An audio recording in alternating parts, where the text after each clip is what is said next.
Hey there guys, it's Nintendo Below Luigi and welcome back to another episode of Puzzle & Dragons Super Mario Bros. Edition. I've got a few good news and a few horrible news. I'm gonna start the bad news first. Bad news is that while I was recording the whole playthrough of an hour of this game, apparently when I tried to edit it, the audio it happens to be gone. It just disintegrated in the air, so I had to start all over, but apparently all of the stages are clear because this game has a somewhat stupid automatic save that it does that occasionally.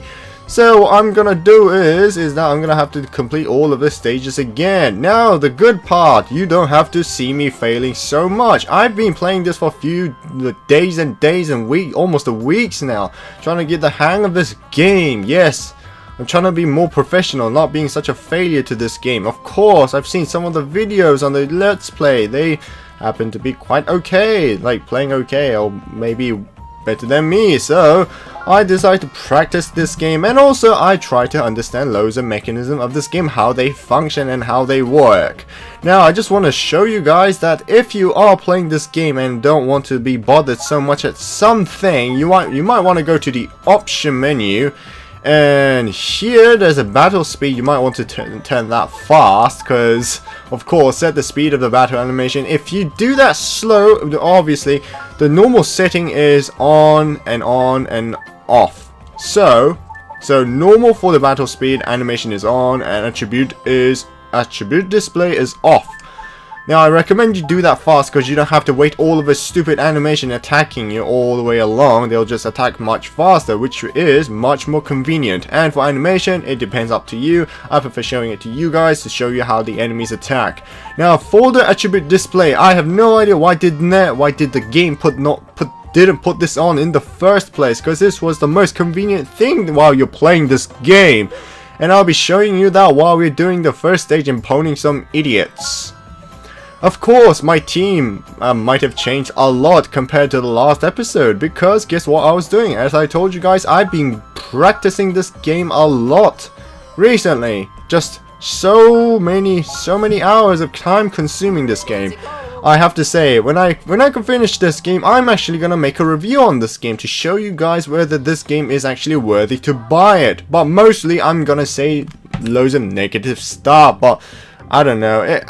I have to say, this game did surprise me when it came out, because as a first Mario puzzle, happens to be surprising because there's hardly been any puzzle games recently that was related to Mario games. So I was surprised by that, but of course I really did not expect it to be this bad. Well, there is a bad point, but I'm gonna say that at the review of the video when I actually finish it. So no, I'm not gonna complain it right now.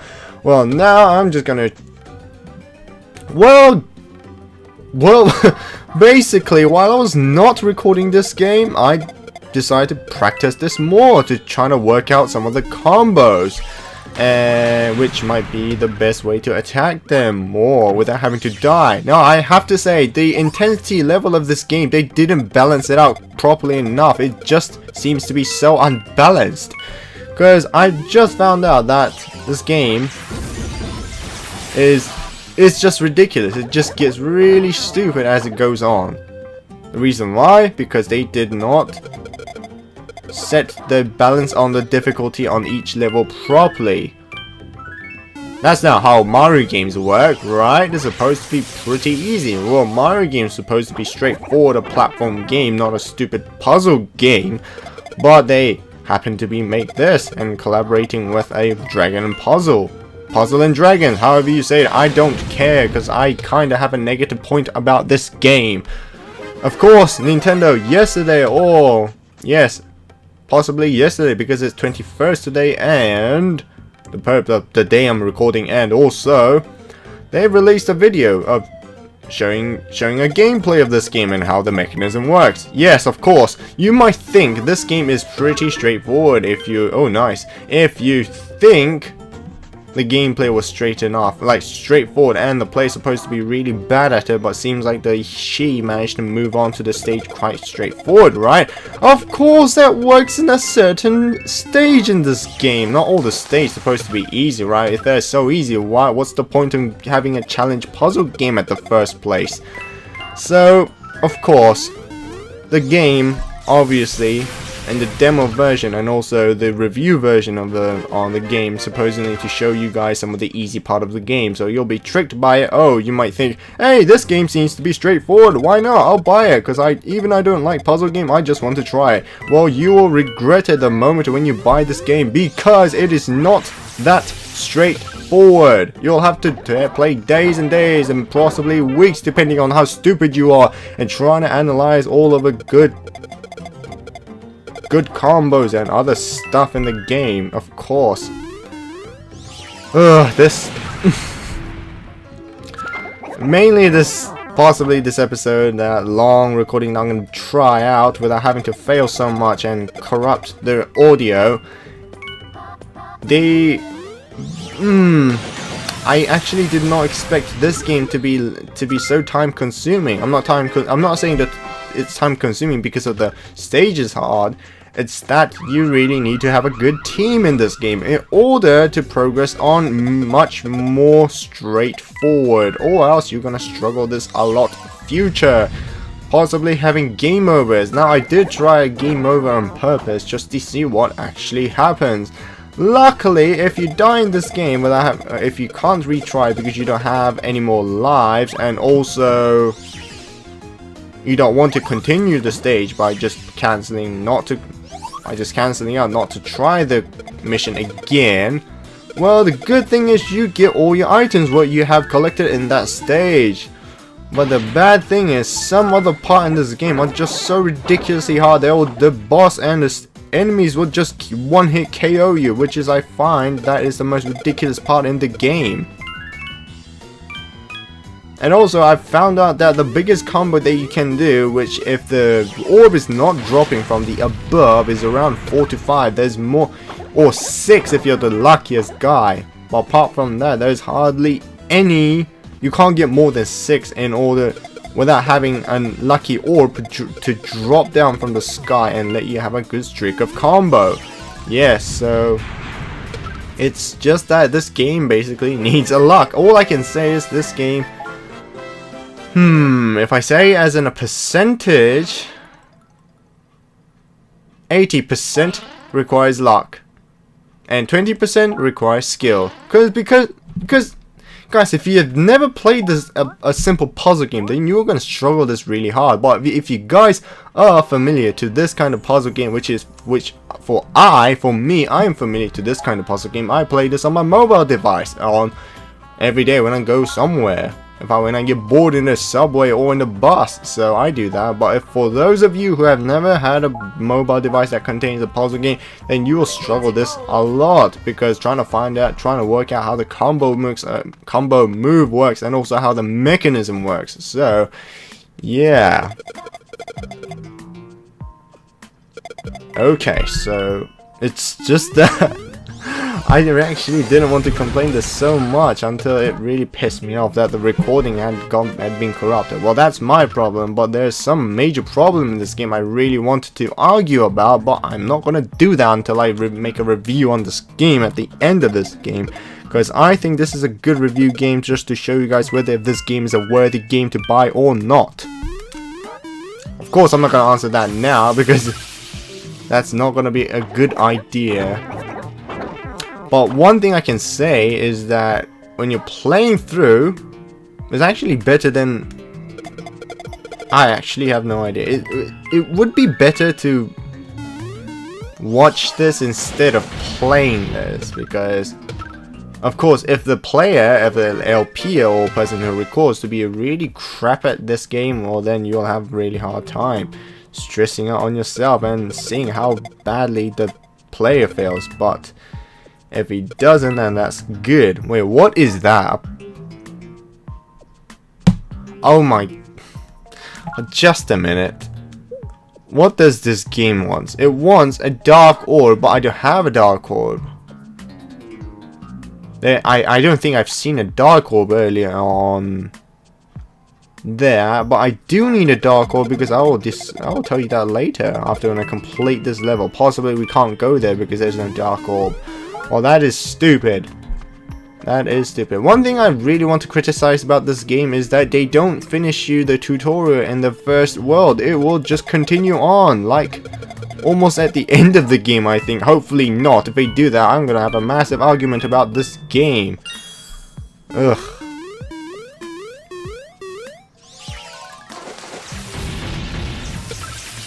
Now, the point is about this, if you have a good team, if you have a really good ally on your team, then you'll have no struggle on completing this game. But if you don't, then you're gonna struggle hard like hell when you're fighting the boss.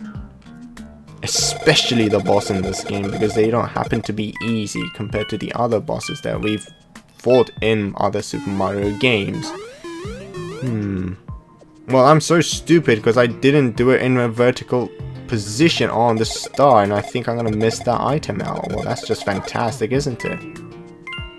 Is there gonna be star? Luckily there is, so I might actually be able to get that if I'm fast enough on the combo. Yes, I did. Hopefully. Yes.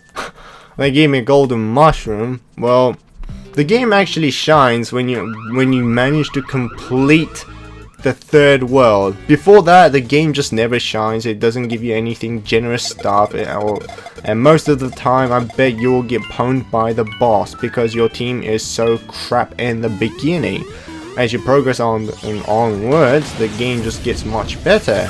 It seems pretty stupid, to be honest, because if they really should have made all of those benefit stuff that you can do in the first place, why would they do that much later on in the game? Because they will just lose the inspiration of playing this game in the first place if they don't give you those kind of cool gadgets. The gadgets I'm talking about is that I'm gonna show you guys when I get to complete the whole world on World 3. Of course, I did complete everything. But I'm just gonna show you what the stages are if you guys ever wondering, because this whole desert place is not all about sand. There's actually water. I think this stage is the part where there's water. Yes, it is. So there's gonna be a big cheap here. And also one thing I've noticed is that the game is so generous when there's a just ordinary stage fight, when you're going through just ordinary normal stages. But when it comes to the final decision, having to fight the boss, the pattern of luck, just the pattern of orb of luck that falls above of the touch screen, it just goes away. The game just betrays you. Which direction should I go? Actually, it doesn't really matter which direction you go because it will just lead you to places. In the end, everything is just going to be same. But I think having to go to the green place might give you some of the benefit stuff, having to find some of the secret items. Now, there are few secret items that you can find just for, well, basically they are for upgrading your teammates, which is a good thing for you. Of course, having to upgrade your teammate is the best thing in the game, or else you'll screw up in the game. Now, you might think coins are really stupid and useless, but don't think too fast, because the coin can be a lot more used at the end of World 3. Yes, that is pretty late for a game to show you when the coin's gonna be in a good use, right? They really should have done that in the much earlier in the game, without having to show you all of these crappy stuff that you have to face throughout the boss fight. Let's see what they should do. And we've got a coin. I actually did not, I don't want to complain about myself getting some coins, because before I completed the World 3, I really complained about coins and I really hated it with passion. But after when you're completing the World 3, you kind of get to love coins in this game, because there's a major reason why, and I'm going to show you that at the end of this, because I've already unlocked the feature, but I'm not going to show you why. Because it's probably best to do that just to annoy you guys, right? No, I'm not trying to annoy you guys, but I'm just trying to make you do this in the right order, when I'm just pretending myself that I did not complete this world. Okay. One thing I really like about this game, just one thing, is that when the luck just follows you on your side about the orb, which drops you above, and then gives you such a good pattern. That's the point when it feels so good. It feels like you're having a massive fetish on orbs. Alright, so we've completed a water stage, which happens to be existed in a deserted area. I think they do that in other Mario games, right? I think they do. So, okay, so after completing World 3, now it's time for the mid-boss fight. Of course, the boss is going to be the exact same boss that we fought in the World 1, World 2, and we're going to do it in World 3. Obviously, it shows up in the bottom screen. It is Pom Pom. Yes, it's so sad they did not add... No, actually not Pom Pom. Boom Boom. They did not add Pom Pom, just like in Super Mario 3D Land. I actually did not know why they didn't add Pom Pom. Maybe it was such a non-existent character they just added on purpose just to be an extra character existed in the game. Gosh, I can't speak properly. Okay, Now you might be wondering while you're playing this game, are those gettable characters like those Spinies and other extraordinary characters? Of course they are, but you can't get them while in battle. Sometimes they will. Well, the only way you can actually get those characters is actually by evolving the character that's supposed to be branched to the next character that character. So, for instance, if you have an ally, a beetle, the next stage on the beetle, if you awaken it, if you transform it, it happens to be a spiny beetle. Okay, so shall we go down? Yes, why not? Having to go down, it wouldn't be a big problem, right? 4. That's straightforward. I'm glad that I actually did manage to play loads of puzzle games recently before starting to buy this and play this game. If not, I'm pretty sure you guys might hate me for being so bad and shit at this game and failing it so much. And still, sometimes I still do manage to fail. Of course, I'm not a robot, guys. I know I have to think before I'm trying to make a nice pattern out of it. And also, I'm commentating at the same time, which means it is much more difficult. It is multitasking. Of course, if you guys never done this, then you'll never know what it feels like until you actually do get to do it by yourself. Okay, seems like that knob, a spiny bone. No, the bone beetle had paralyzed most of our characters, which to be really suck. Okay. I actually forgot to mention one important thing. On the option that I've mentioned earlier, if you... hold on. Okay, I just wanted to see the pattern, how it goes.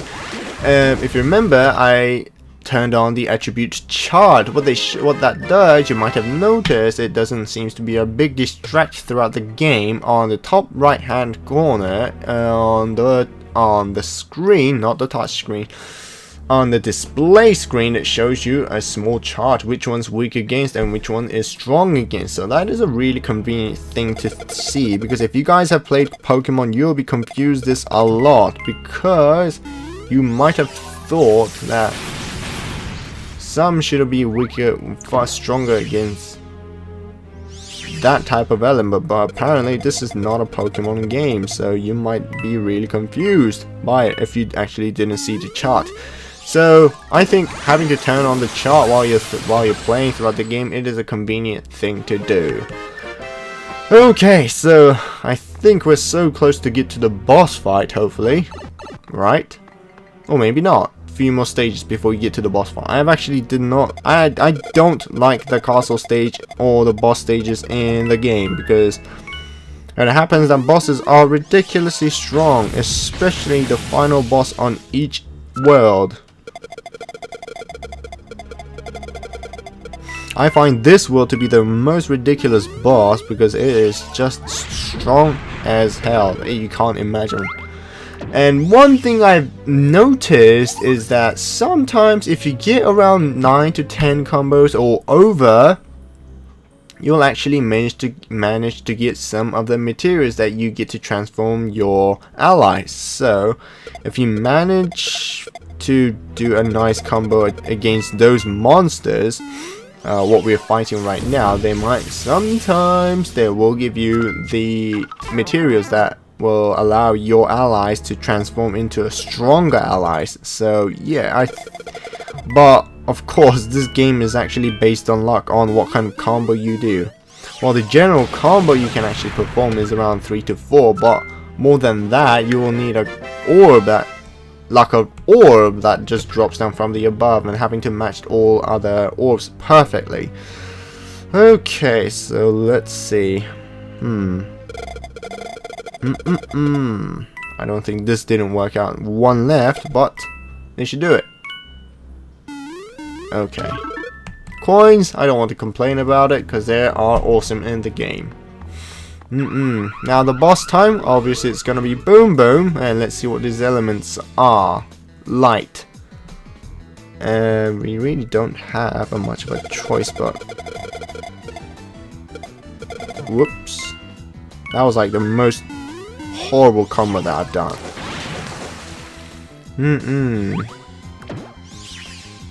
Frenzied Blow. Now I find Frenzied Blow to be a most stupid move that the boss can use in this game, because it is just stupidly strong that will just kill you one hit on some of the bosses if you get hit by them. Now for instance, the boss I'm mentioning is the end of the world and of each world's boss. For example, world 2 was Lemmy, so those kind of boss can actually one-hit KO you by using the Frenzied Blow, which is a bit stupid thing they've actually created. Alright, so let's see. Water Protection nullifies water damage. Well, that's just fantastic, because I was about to use a water attack. Aw, you're such a dick for doing that. Even though we have more water attribute type characters, they do no damage because that idiot decided to use a water protection. Okay, screw that. I'm gonna use... Actually, I'm so glad I actually managed to transform one of my character, which happens to be, well, the Spiny. If you transform the Spiny, it turns into Lactu. So, but Lactu is actually one of a brilliant character that exists in this game. Or maybe Goomba might be able to take it by using a tackle. Yes, it does. Oh wow. I did not know that my Goomba was that strong. Anyway, Goomba, you're a nice savior. You should get a nice reward, a cookie. Buzzy Beetle became an ally.